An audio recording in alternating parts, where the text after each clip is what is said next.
Avec une histoire qui nous plonge dans un monde complètement connecté, pour le meilleur et pour le pire. Dans le serment du dernier messager, Souad Jam'i relate le parcours de Yelif, un jeune chirurgien employé dans un hôpital aux allures futuristes. Son quotidien est réglé comme du papier à musique et aucune place n'est laissée au hasard ou au sentiment jusqu'à ce qu'apparaisse Hazel, elle aussi médecin.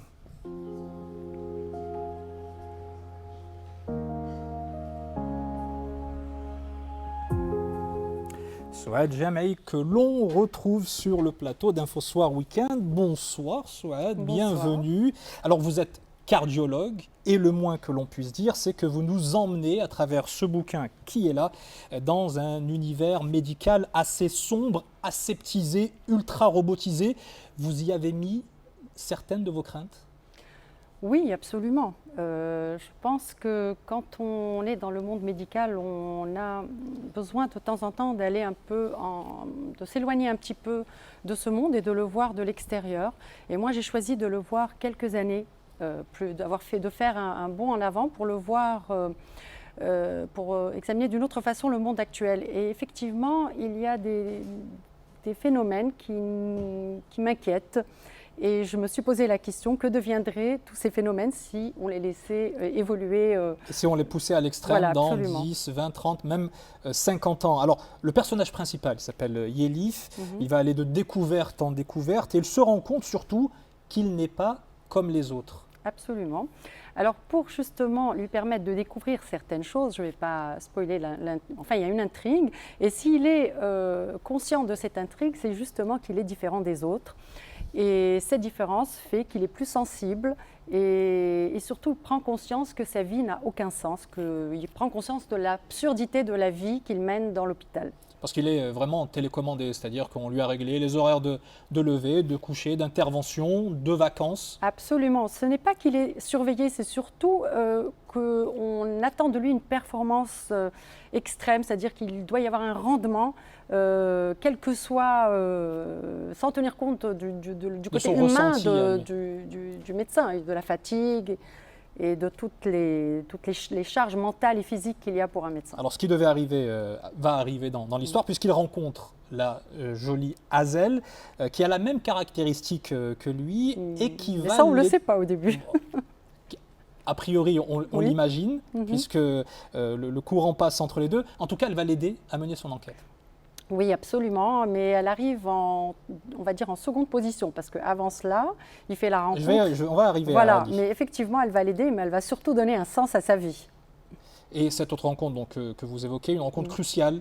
Ali, c'est celui qui est d'une certaine manière le lien, le pont entre le temps passé et le temps présent, qui est le futur par rapport au temps dans lequel Exactement, c'est un chassé-croisé entre deux personnes, deux mondes et deux époques. Et on retrouve le docteur Ali de mon premier roman, qui est un peu plus âgé puisqu'il a 98 ans. Et il remet à docteur Yelif un journal. Et c'est à la lecture de ce journal que Yelif réalise l'absurdité de sa vie et réalise comment la médecine a évolué et comprend quels sont les enjeux du lendemain, le risque de déshumaniser cette médecine à laquelle il tient énormément. C'est un petit peu ça le but de l'histoire. Ce qui est marrant, c'est qu'il lui remet une clé USB, mais il n'a pas d'appareil pour... il ne sait pas ce que c'est, il n'a jamais vu ça. Qu'est-ce qui vous a inspiré une histoire aussi sombre, au-delà des craintes que vous avez, vous, en tant que médecin, au-delà des réalités auxquelles vous êtes confrontés? Est-ce que c'est la crise du Covid? Forcément, on y pense, parce que vous parlez aussi des big pharma, des assurances qui jouent un rôle important également dans l'histoire. On ne va pas tout dévoiler. Oui, alors en fait, j'ai écrit ce livre bien avant le début du Covid. D'ailleurs, on ne parle pas de Covid dans le livre. Mais ce qui m'a inspiré, vous savez, on a toujours une idée qui germe tout doucement. Et puis un jour, il y a des événements qui surviennent, qui vous font ressortir cette petite idée et vous la consolidez à la vue de ces phénomènes. Et dans mon cas particulier pour ce livre, les événements qui ont survenu, ce sont principalement en 2015 le rachat par de grandes assurances de cliniques privées. Et le deuxième événement, c'est qu'en 2017, il y a eu, parce que c'est un livre qui germe depuis longtemps, en 2017, il y a eu à San Francisco une start-up qui a créé des cabines connectées. Et j'ai tout de suite vu le danger de ces cabines connectées. Oui, l'intelligence artificielle, oui, la technologie, mais jusqu'où? Pas au point de déshumaniser la médecine. Eh ben, en tout cas, c'est passionnant à lire et on y trouve aussi un peu de la réalité à laquelle vous êtes confronté en tant que cardiologue, médecin. Le serment du dernier messager, c'est signé Souad Jamaï. Allez-y, jetez-vous dessus, c'est disponible en librairie et vous allez passer de très très bons moments. Et puis il y a des choses peut-être qui se vérifieront dans les 20, 30 ou 40 ans, ou pas, on l'espère. En tout cas, dans le livre, on a trouvé des remèdes à des maladies qui ne sont pas encore guéries aujourd'hui. Et ça, c'est peut-être une note d'espoir que l'on retrouve dans votre ouvrage. Merci beaucoup, Souad Jamaï, d'avoir Merci été beaucoup, Wadi. avec nous. Vous en mettez peut-être dans vos pâtisseries ou vous recommandez cela à certains de vos proches pour ses vertus médicales.